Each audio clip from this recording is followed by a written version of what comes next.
हर शाम अंधेरा होने से पहले यह आदमी पूरे टाउन में घंटी बजाता है। आवाज सुनते ही सभी लोग तुरंत अपना काम छोड़कर घर लौट जाते हैं। सूरज ढलते ही दरवाजे खिड़कियां कसकर बंद कर दी जाती हैं और हर घर पर ताबीज वाला पत्थर टांग दिया जाता है, क्योंकि रात होते ही यह टाउन इंसानों का नहीं रह जाता। जंगल से अनगिनत राक्षस बाहर निकल आते हैं। वे मरे हुए इंसानों का रूप धरते हैं, लोगों को बहलाकर दरवाजे खुलवाते हैं और फिर उन्हें मारकर उनकी आंतड़ियां तक खा जाते हैं। सुबह होते ही वे वापस जंगल में गायब हो जाते हैं। इसीलिए लोगों को बचाने के लिए स्टीव हर शाम घंटी बजाकर चेतावनी देता है कि सूरज डूबने से पहले अपने घरों में छिप जाओ। 6 साल के बच्चे तक उसकी बात मानते हैं। लगातार 96 दिनों से इस टाउन में कोई भी उन राक्षसों का शिकार नहीं बना था, लेकिन अब यह रिकॉर्ड टूटने वाला था, क्योंकि उसी रात टाउन का एक आदमी बार के अंदर बुरी तरह नशे में धुत पड़ा था। उस हालत में उसे घर भेजना नामुमकिन था, इसलिए बार मालिक ने मजबूरन सारी खिड़कियां और दरवाजे बंद किए और उसे वहीं सोने के लिए छोड़ दिया। लेकिन दूसरी तरफ उसकी पत्नी और छोटी बेटी घर पर अकेली थी। काफी अंधेरा होने के बाद भी जब उसका पति वापस नहीं लौटा तो पत्नी ने दरवाजा कसकर बंद किया और बेटी को लेकर अंदर चली गई। जब रात और गहरी हो गई तब बच्ची अपने पापा के लिए प्रार्थना करने लगी। तभी उसे खिड़की पर उसकी दादी की आवाज सुनाई दी। उसने तुरंत वहां जाकर पर्दा हटाया। ध्यान से देखा तो बाहर उसकी मरी हुई दादी खड़ी थी। उसने बच्ची से कहा कि बाहर बहुत ठंड है और बस थोड़ी देर के लिए अंदर आना चाहती है। मासूम बच्ची उसके झांसे में आ गई और खिड़की खोलने लगी, लेकिन जब तक उसकी माँ ऊपर पहुंची तब तक बहुत देर हो चुकी थी।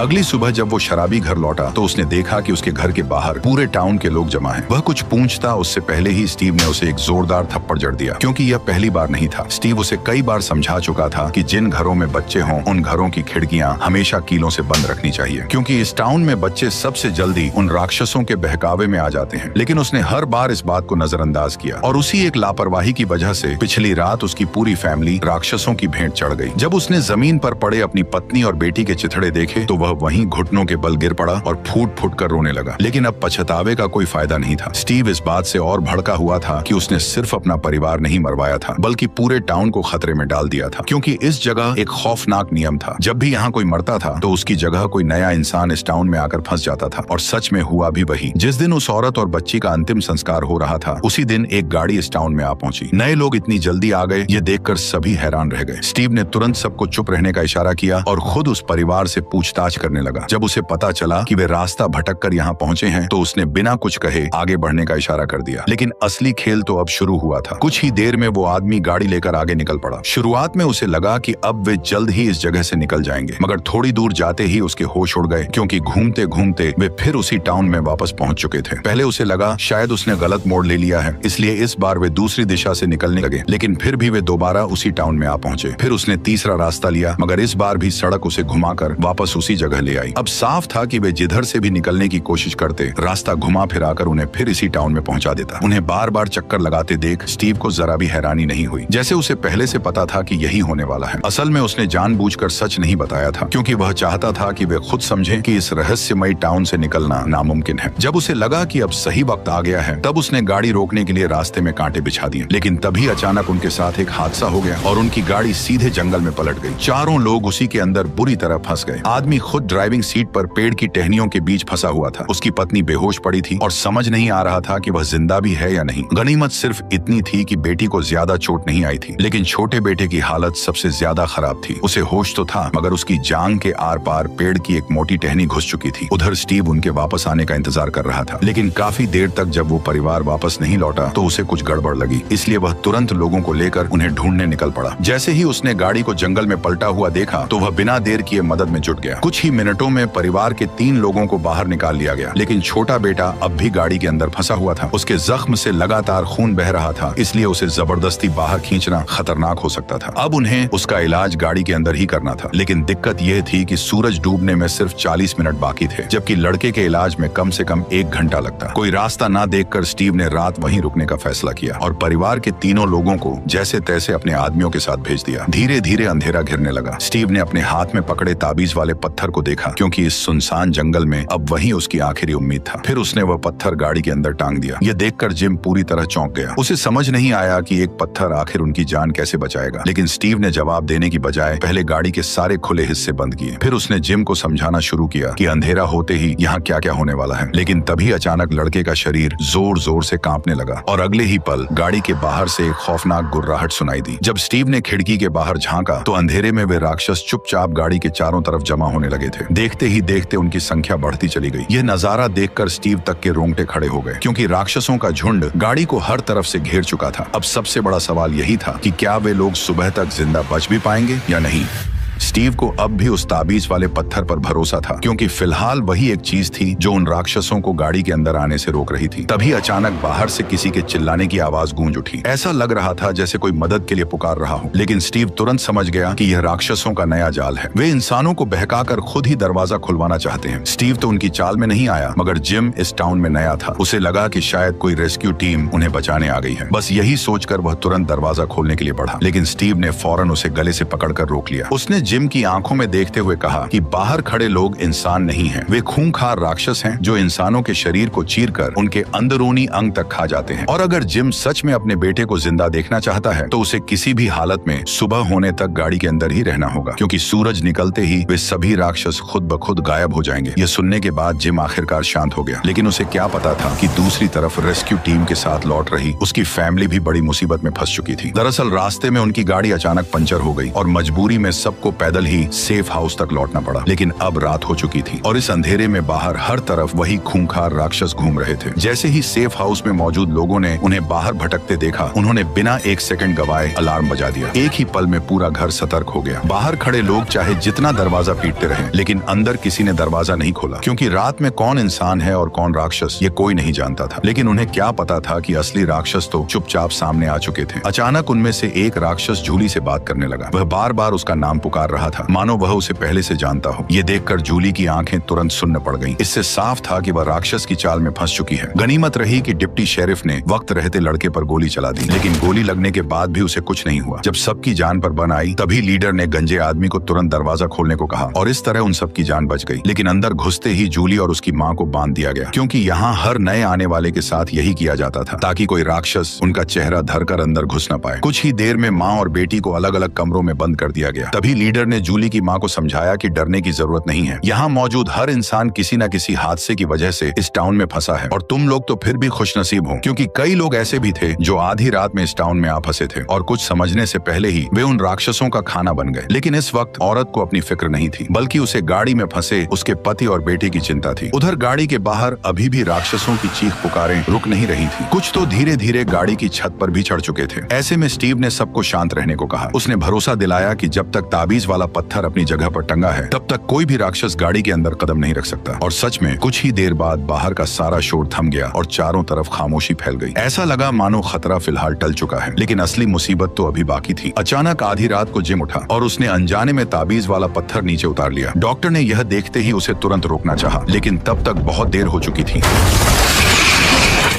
अचानक डॉक्टर की नींद खुली और उसे एहसास हुआ कि यह सब सिर्फ एक डरावना सपना था। असल में वे लोग रात सही सलामत काट चुके थे। सुबह होते ही बाकी लोग भी उनकी मदद के लिए वहां पहुंच गए। सबने उन्हें जिंदा देखकर राहत की सांस ली, लेकिन खतरा अभी पूरी तरह टला नहीं था, क्योंकि अब नए आए लोगों को एक मुश्किल फैसला लेना था। उन्हें चुनना था कि उन्हें टाउन में कहाँ रहना है। एक तरफ था सेफ हाउस, जहाँ सभी लोग साथ रहते थे लेकिन जगह कम थी, और दूसरी तरफ थे टाउन के अलग अलग घर, जहाँ जगह ज्यादा थी मगर खतरा भी उतना ही ज्यादा था। अगर लोग टाउन के घरों में रहने का फैसला करते तो उन्हें अंधेरा होने से पहले ताबीज वाले पत्थर चेक करने पड़ते थे, और अगर घर में बच्चे हों तो खिड़कियों को कीलों से बंद करना पड़ता था, क्योंकि रात में राक्षस अक्सर लोगों को बहकाकर दरवाजा खुलवाने की कोशिश करते थे और बच्चे उनकी बातों में जल्दी आ जाते थे। इसी वजह से टाउन में सख्त नियम भी बनाए गए थे। अगर किसी की लापरवाही से किसी दूसरे की जान चली जाती तो सजा के तौर पर उसे एक रात टिन वाले कमरे में बंद किया जाता था। वहाँ कोई ताबीज नहीं होता था, यानी अंदर जाने वाले की मौत लगभग तय थी। ये सुनकर टैबी ने पूछा कि यह सजा कितनी बार दी गई है। पादरी ने बताया कि अब तक ऐसा कभी नहीं हुआ, लेकिन आज रात पहली बार ऐसा होने वाला था। सारे नियम समझाने के बाद अब जिम के परिवार को एक घर चुनना था। सबको यही लग रहा था कि चारों लोग टाउन के किसी घर में साथ रहेंगे, लेकिन तभी उनकी बेटी जूली ने कह दिया कि वह अकेले सेफ हाउस में रहेगी। उसे लगता था कि उसके मॉम डैड उसके छोटे भाई को उससे ज्यादा प्यार करते हैं, इसीलिए वो उनसे दूर रहना चाहती थी। जूली का फैसला सुनते ही जिम और टैबी घबरा गए, क्योंकि उन्हें अपनी बेटी की बहुत चिंता थी। इसलिए दोनों उसे अपने साथ चलने के लिए मनाने लगे। तभी स्टीव ने कहा कि अंधेरा होने वाला है और सबको जितनी जल्दी हो सके अपने अपने ठिकाने पर लौट जाना चाहिए। स्टीव ने उन्हें भरोसा दिलाया कि उसका बेटा भी सेफ हाउस में रहता है, इसलिए जूली वहाँ अकेली नहीं होगी और वो उसका पूरा ख्याल रखेगा। इसके बाद सब लोग अपने अपने रास्ते निकल गए, क्योंकि आज रात सजा देने का वक्त आ चुका था। जिस आदमी की लापरवाही से उसकी पत्नी और बेटी मारी गई थी, अब उसे उसी की सजा मिलने वाली थी। उसे पूरी रात बिना ताबीज के टिन वाले कमरे में बंद रहना था। यानी अगर राक्षस वहाँ तक पहुँच गए तो सुबह तक उसका जिंदा बचना असंभव था। स्टीव भी उसके लिए कुछ नहीं कर सका। उसने बस दरवाजे पर 2 और ताले लगा दिए और मन ही मन यही दुआ करने लगा कि वह आदमी किसी तरह सुबह तक जिंदा बच जाए। लेकिन रात होते ही वो इंसानी शक्ल वाले राक्षस जंगल से बाहर निकल आए। उधर वो आदमी कमरे के कोने में सहमा हुआ खड़ा था, लेकिन जैसे ही उसने नजर उठाकर देखी, वे सारे राक्षस उसके कमरे के बाहर जमा हो चुके थे। उस वक्त उसकी हालत ऐसी थी जैसे कोई शिकार शिकारी के बीच घिर गया हो। अब उसके पास बचने का कोई रास्ता नहीं था। आखिरकार वह हार मानकर जमीन पर बैठ गया और अपनी मौत का इंतजार करने लगा।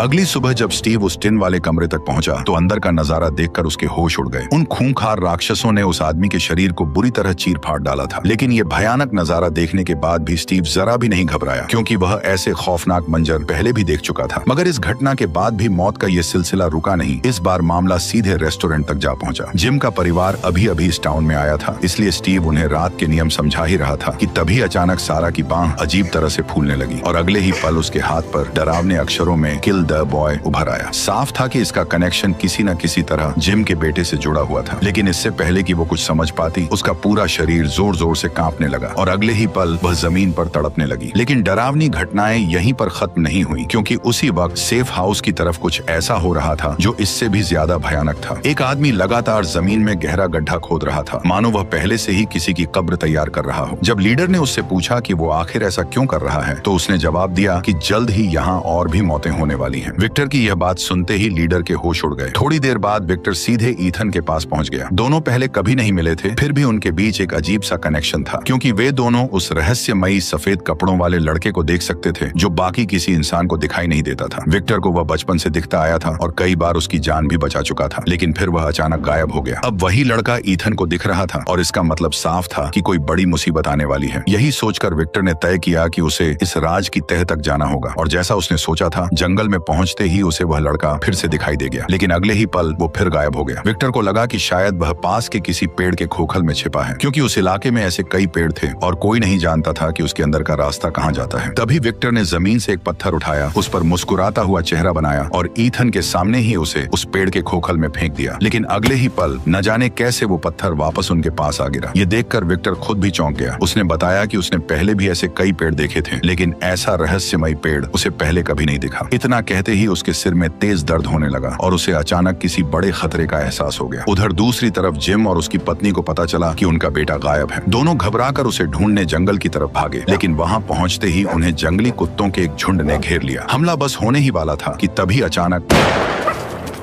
दरअसल वो गोली विक्टर ने चलाई थी ताकि सही समय पर उन दोनों की जान बचाई जा सके। तभी जिम और उसकी पत्नी की नजर ईथन पर पड़ी, जो विक्टर के साथ था। उसे सही सलामत देखकर दोनों ने राहत की सांस ली। एक पल के लिए उन्हें लगा कि शायद खतरा टल चुका है, लेकिन उन्हें जरा भी अंदाजा नहीं था कि असली मुसीबत तो अभी आने वाली है। उधर सारा अब होश में आ चुकी थी, लेकिन डर के मारे उसने डॉक्टर को अपने शरीर पर उभरे उन अजीब निशानों के बारे में कुछ नहीं बताया। लेकिन यही चुप्पी उसकी सबसे बड़ी गलती बन गई, क्योंकि उसी डर की वजह से राक्षसों ने एक बार फिर उसके दिमाग पर कब्जा कर लिया। रात होते ही सारा चुपके से एक मरीज के पास पहुंची और बिना एक पल गवाए एक नुकीली चीज सीधे उसकी गर्दन में घोंप दी। इसके बाद वह अपने आप से बातें करने लगी, मानो किसी अदृश्य राक्षस से कोई सौदा कर रही हो। थोड़ी देर बाद जब नर्स वार्ड चेक करने आई तो मरीज की लाश देखकर उसके होश उड़ गए। वह डर के मारे भागने लगी, लेकिन मुड़ते ही उसने देखा कि मेन डोर खुला हुआ था और वे खौफनाक राक्षस बड़े आराम से अंदर चले आ रहे थे। अगली सुबह जब डिप्टी शेरिफ अपनी टीम के साथ वहां पहुंचा तो उसने देखा कि ताबीज वाला पत्थर जमीन पर गिरा पड़ा था। पूरा कमरा इंसानी लाशों से भरा हुआ था और वह नर्स भी उन राक्षसों का शिकार बन चुकी थी। लेकिन किसी ने सपने में भी नहीं सोचा था कि इस सब के पीछे कोई और नहीं बल्कि सारा ही थी। उधर दूसरी तरफ सारा चुपचाप ईथन के घर के बाहर पहुंच चुकी थी। उसे यकीन था कि अगर वह ईथन को मार दे तो वह शैतान से किया अपना सौदा पूरा कर लेगी और बदले में उसे इस मनहूस जगह से आजादी मिल जाएगी। कुछ ही देर में वह सीधे ईथन के घर में घुस गई और बड़ी चालाकी से उसे बहला फुसलाकर अपने साथ चलने के लिए मना लिया। लेकिन उसे जरा भी अंदाजा नहीं था कि उसका यही पागलपन उसकी जिंदगी की सबसे बड़ी बड़ी गलती बनने वाली है। जल्द ही वह ईथन को एक सुनसान फार्म हाउस की तरफ ले आई, क्योंकि उसका प्लान था कि अगर वह ईथन को खुले मैदान में मारेगी तो पूरा इल्जाम रात में निकलने वाले राक्षसों पर डालना आसान होगा। लेकिन जैसे ही वह लड़के पर वार करने वाली थी, उसी वक्त उसका भाई वहां पहुंच गया। सारा का ध्यान भटकते ही ईथन ने मौका देखकर तुरंत खुद को छुड़ाया और वहां से भाग निकला। उधर उसका भाई सारा को पकड़कर रोकने लगा ताकि वह कोई पागलपन न कर बैठे, लेकिन हाथापाई के दौरान सारा ने गलती से अपने ही भाई का गला काट दिया। सबसे डरावनी बात यह थी कि उसी पल पादरी ने यह सब अपनी आंखों से देख लिया, लेकिन उसने सारा को रोकने की कोशिश नहीं की। वह बस खड़ा होकर उसे घूरता रहा। थोड़ी ही देर में पूरे फार्म पर लोगों की भीड़ जमा हो गई, मगर वहां न सारा थी और न ही पादरी। जमीन पर सिर्फ एक लाश पड़ी थी, जिसे देखकर पूरे टाउन में दहशत फैल गई, क्योंकि हर कोई जानता था कि राक्षस दिन में हमला नहीं करते। तो फिर आखिर यह खून किया किसने? सबसे अजीब बात यह थी कि पादरी ने सारा को देखा था, लेकिन फिर भी उसने जानबूझकर उसका नाम छिपा लिया। यानी इसका मतलब साफ था कि कुछ न कुछ गड़बड़ जरूर है। भीड़ को शांत करने के लिए उसने कहा कि उसने सारा को जंगल की तरफ भागते देखा था और मुमकिन है कि इस सब के पीछे उसी का हाथ हो। यह सुनते ही स्टीव ने भरोसा दिलाया कि सारा जैसे ही वापस आएगी तो वो तुरंत उसे हिरासत में ले लेगा। स्टीव की बातें सुनकर लोग कुछ हद तक शांत हो गए और धीरे धीरे वहां से चले गए, लेकिन किसी को जरा भी अंदाजा नहीं था कि चर्च के नीचे बने तहखाने में वही भागी हुई सारा कैद थी। असल में टाउन के नियमों के मुताबिक सारा को भी टिन वाले कमरे में बंद करके सजा दी जानी चाहिए थी, लेकिन पादरी ने उसे वहां भेजने के बजाय चुपचाप किडनैप कर लिया, क्योंकि उसका मकसद सारा को बचाना नहीं बल्कि इस मनहूस जगह से निकलने का रास्ता ढूंढना था। उसे पता था कि सारा राक्षसों से बात कर सकती है और शायद वही उसे बाहर निकलने का रास्ता बता सकती है। जब सारा को समझ आया कि पादरी बहुत कुछ जान चुका है तो उसने एक बड़ा राज खोल दिया। उसके मुताबिक अगर वे राक्षसों की शर्त मान लें तो टाउन के लोग जिंदा बाहर निकल सकते हैं। यह सुनकर पादरी के होश उड़ गए। इससे पहले कि वह कुछ और पूछ पाता, अचानक सारा का शरीर जोर जोर से कांपने लगा। उसने घबराकर पादरी से कागज और पेन मांगा। कुछ ही पलों में उसने एक अजीब सी ड्राइंग बना डाली, मगर जब पादरी ने उस कागज पर बने निशान देखे तो उसके पैरों तले जमीन खिसक गई। ड्राइंग को देखते ही उसे कुछ याद आया और वह बिना देर किए सीधे उस जगह पहुंचा जहां उसने सालों पहले एक थैला दफनाया था। मिट्टी खोदने पर उसे वो थैला सचमुच उसी जगह दबा हुआ मिला, जिसके अंदर एक खून से सना हुआ कपड़ा छिपा था। और सबसे चौंकाने वाली बात यह थी कि सारा ने जो अजीब सा निशान बनाया था वह उसी स्नैक रैपर से मैच कर रहा था जो बैग में मिला था। अब बात धीरे धीरे साफ होने लगी थी। दरअसल इस टाउन में आने वाला हर इंसान अपने साथ कोई न कोई ऐसा राज लेकर आया था जो इस रहस्यमयी जगह से जुड़ा हुआ था। जब पादरी इन्हीं सवालों में उलझा हुआ था, तभी इस खौफनाक टाउन में एक नया आदमी आ पहुंचा, लेकिन किसी को अंदाजा तक नहीं था कि उसकी एंट्री के साथ ही पूरी कहानी एक खतरनाक मोड़ लेने वाली है।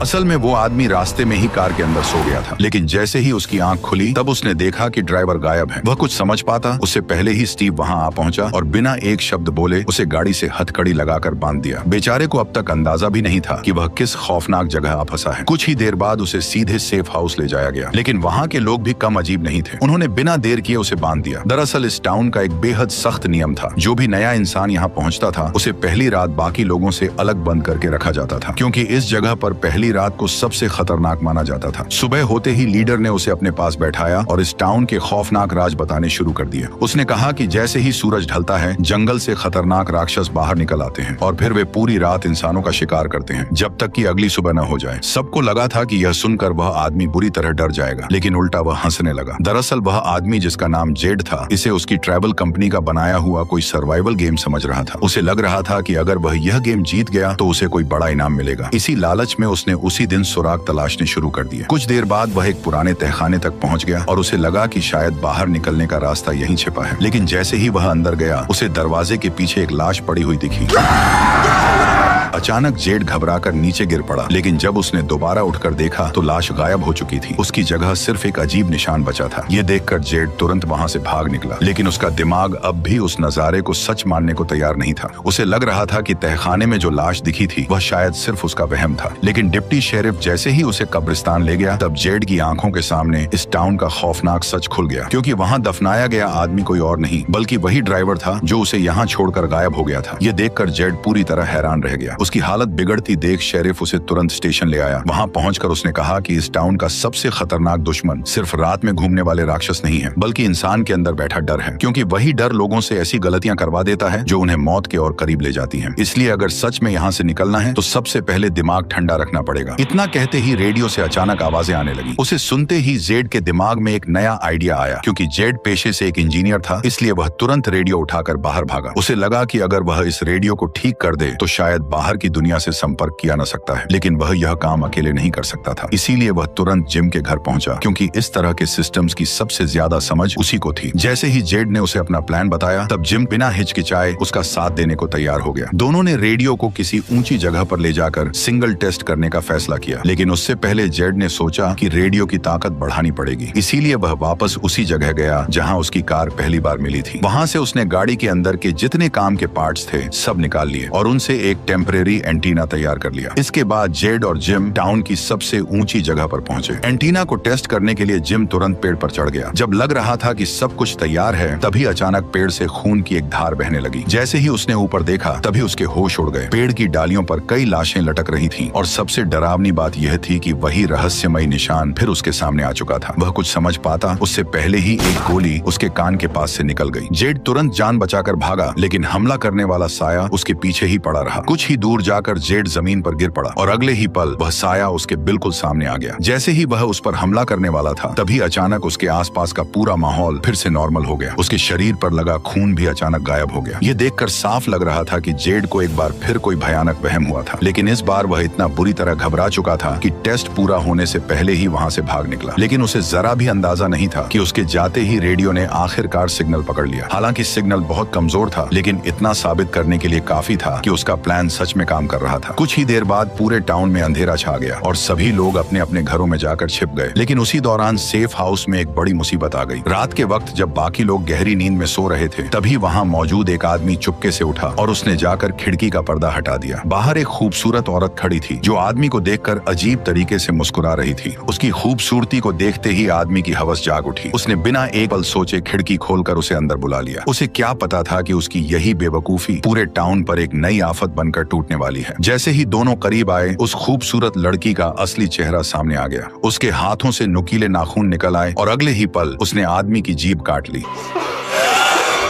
आदमी को मारने के बाद भी वह वहीं नहीं रुकी। वह फिर से इंसानी शक्ल में लौट आई, लेकिन अगला शिकार ढूंढने के बजाय उसने एक एक करके घर के सारे दरवाजे और खिड़कियां खोल दी, ताकि बाकी राक्षस भी आराम से अंदर आ सकें। उधर घर के अंदर सोए लोग अभी भी आने वाले खतरे से पूरी तरह बेखबर थे। तभी कमरे के भीतर से एक अजीब सी आवाज आई। आवाज सुनकर मैरी घबराई हुई अंदर देखने गई, लेकिन जैसे ही वह कमरे के पास पहुंची, तभी अचानक दरवाजा पीछे से बंद हो गया। अब साफ था कि वह राक्षसों के जाल में फंस चुकी थी। उधर नीचे लोग अब भी बातों में लगे हुए थे कि तभी खून की एक बूंद सीधे गंजे आदमी पर जा गिरी। वह गाली देने ही वाला था कि तभी उसकी नजर ऊपर खड़े उस भयानक राक्षस पर पड़ी। जैसे ही पता चला कि राक्षस सेफ हाउस में घुस आए हैं, तब पूरे घर में दहशत फैल गई। लोग जान बचाने के लिए इधर उधर भागने लगे, जबकि राक्षस बिना किसी जल्दबाजी के आराम से उनका शिकार कर रहे थे। अब साफ था कि सेफ हाउस भी सुरक्षित नहीं रहा। इसीलिए लीडर ने तुरंत फैसला लिया कि जितने लोग बच सकते हैं उन्हें स्टीव तक पहुंचाया जाए। उधर एलिस अब भी अपने कमरे में सो रहा था। तभी बाहर से अजीब आवाजें आने लगी। जब वह बाहर निकला तो सामने का मंजर देखकर उसके होश उड़ गए। पूरा सेफ हाउस तहस नहस हो चुका था और फर्श पर हर तरफ लाशें बिखरी पड़ी थी। एलिस कुछ समझ पाता उससे पहले ही एक खून से लथपथ राक्षस उसकी तरफ बढ़ने लगा। गनीमत रही कि एलिस ने एक सेकंड भी बर्बाद नहीं किया। उसने तुरंत खिड़की का शीशा तोड़ा और सीधे सेफ हाउस से नीचे छलांग लगा दी, लेकिन जमीन पर गिरते ही उसका एक हाथ टूट गया। हालांकि बेहद तेज दर्द के बावजूद भी वह रुक नहीं सकता था, क्योंकि पीछे कई राक्षस उसकी तरफ बढ़ रहे थे। अपनी दोस्त की मदद से एलिस किसी तरह भागकर एक छोटे से कमरे में छिप गया। अब उनके पास बचने की आखिरी उम्मीद सिर्फ ताबीज वाला पत्थर था, जो शायद उन्हें सुबह तक जिंदा रख सकता था। ठीक उसी वक्त टाउन में मौजूद स्टीव के सामने भी एक बड़ा राज खुल चुका था। दरअसल पादरी ने कबूल कर लिया कि सारा उसी की कैद में है और उसने खुद उसे छिपाकर बंद कर रखा है, क्योंकि सारा ही इकलौती इंसान है जो किसी तरह उन राक्षसों से बात कर सकती है। और हो सकता था कि वही इस मनहूस टाउन से निकलने का रास्ता भी जानती हो। पादरी की बातें सुनकर स्टीव एक पल के लिए पूरी तरह चौंक गया। वो उससे कुछ पूछने ही वाला था कि तभी अचानक बाहर से हॉर्न की आवाज सुनाई दी। जब दोनों दौड़कर बाहर निकले तो उन्होंने देखा कि लीडर कुछ लोगों को लेकर टाउन पहुंच चुकी थी। उनके चेहरे देखकर ही साफ समझ आ गया कि सेफ हाउस में कुछ बहुत बुरा हो चुका है। उन्होंने बिना सवाल जवाब किए फौरन गाड़ी से लोगों को उतारा, लेकिन बाहर गहरा अंधेरा था। पादरी अभी अंदर लौट ही रहा था कि तभी एक राक्षस ने उस पर हमला कर दिया। स्टीव ने तुरंत गोली चलाई और किसी तरह पादरी को घसीटकर घर के अंदर ले आया, लेकिन तब तक बहुत देर हो चुकी थी। उसके शरीर से बहुत ज्यादा खून बह चुका था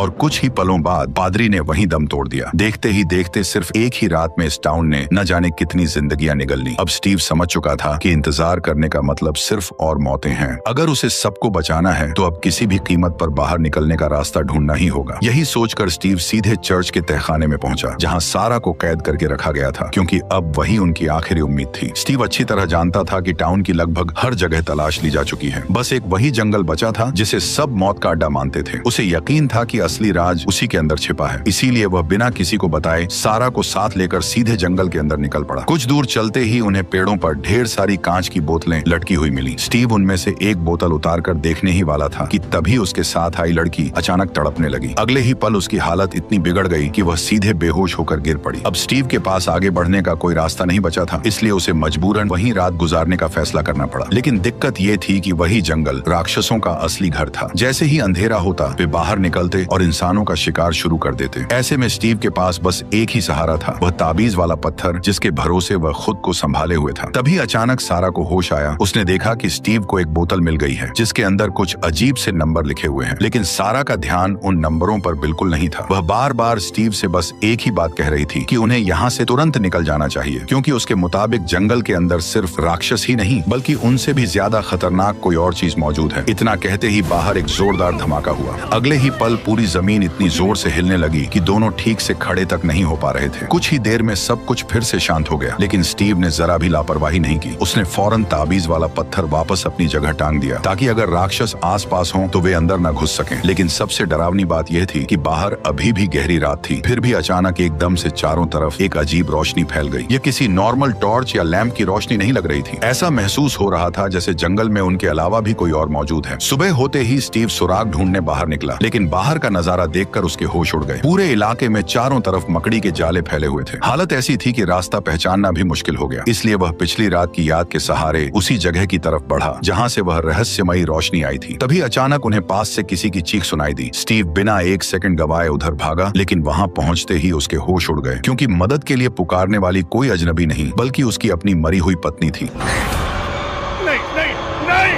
जैसे तैसे स्टीव अपना हाथ छुड़ाकर वहां से भाग निकला, लेकिन कुछ ही दूर पहुंचते ही झाड़ियों से ढेरों मकड़ियां बाहर निकल आईं। पल भर में वे उस पर टूट पड़ी और कई मकड़ियां उसके कपड़ों और शरीर पर चढ़ गईं। वह जैसे तैसे खुद को छुड़ाता रहा, लेकिन तब तक बहुत देर हो चुकी थी, क्योंकि उन मकड़ियों में से एक उसे काट चुकी थी। उधर टाउन में भी लोग खाली नहीं बैठे थे। जेड और बाकी लोगों ने तय किया कि एक ऊंचा टावर बनाकर रेडियो का सिग्नल और दूर तक भेजा जाए, ताकि बाहर की दुनिया से संपर्क हो सके। काफी मेहनत के बाद आखिरकार टावर तैयार हो गया और रेडियो ने सिग्नल पकड़ना भी शुरू कर दिया। लेकिन तभी मौसम अचानक बदलने लगा। आसमान में काले बादल छा गए और तेज हवाएं चलने लगी। अब साफ था कि एक खतरनाक तूफान आने वाला है। वक्त बहुत कम बचा था, इसलिए बाहर की दुनिया से तुरंत संपर्क करना जरूरी था। लेकिन जिम जितनी बार भी रेडियो पर कॉल करने की कोशिश करता, फिर भी उधर से कोई जवाब नहीं मिलता। ऊपर से मौसम भी तेजी से बिगड़ता जा रहा था। अब लगने लगा था कि शायद ये कोशिश भी बेकार जाएगी। लेकिन तभी अचानक रेडियो से आवाजें आने लगी। जिम ने फौरन सामने वाले से मदद मांगी, लेकिन अगले ही पल उसके होश उड़ गए। उसने अपना नाम तक नहीं बताया था, फिर भी रेडियो पर मौजूद शख्स उसका नाम जानता था। उधर जंगल में स्टीव और सारा आखिरकार उस रहस्यमयी रोशनी तक पहुंच चुके थे। दरअसल वो रोशनी एक पुराने लाइट हाउस से आ रही थी। दोनों को लगा कि शायद इसी जगह उनके सारे सवालों का जवाब छिपा है। लेकिन तभी स्टीव के शरीर में फैले जहर ने असर दिखाना शुरू कर दिया। उसकी हालत तेजी से बिगड़ने लगी और वह एक कदम भी आगे बढ़ाने लायक नहीं रहा। मजबूरी में उसने सारा से कहा कि वो उसे यहीं छोड़कर अकेले आगे बढ़ जाए। उसका मानना था कि अगर सारा जिंदा टाउन लौट गई तो बाकी लोगों को इस लाइट हाउस के बारे में बता सकेगी। लेकिन सारा ने उसे छोड़ने से साफ इनकार कर दिया और वहीं कोई दूसरा रास्ता ढूंढने लगी। तभी सारा की नजर एक बार फिर उस सफेद कपड़ों वाले रहस्यमयी लड़के पर पड़ी। इस बार वह पास मौजूद एक खोखले पेड़ की तरफ इशारा कर रहा था, मानो बता रहा हो कि फिलहाल बचने का रास्ता वहीं छिपा है। सारा ने एक पल भी बर्बाद नहीं किया। उसने घायल स्टीव को उठाया और किसी तरह उसे उस पेड़ तक ले गई। लेकिन जैसे ही स्टीव उसके अंदर घुसा, अगले ही पल वह सीधा एक अंधेरी और सुनसान गुफा में जा पहुंचा। कुछ सेकंड तक उसे समझ ही नहीं आया कि आखिर वो है कहां। उसने कांपते हाथों से लाइटर जलाया और जैसे ही आसपास नजर दौड़ाई, तब उसका कलेजा बैठ गया। वह अब टाउन के किसी और ही हिस्से में पहुंच चुका था। स्टीव लगातार सारा को आवाज देता रहा, लेकिन वहां से कोई जवाब नहीं आया। जब लग रहा था कि अब सब कुछ उसके हाथ से निकल चुका है, तभी अचानक टाउन में लोगों से भरी एक नई बस आ पहुंची।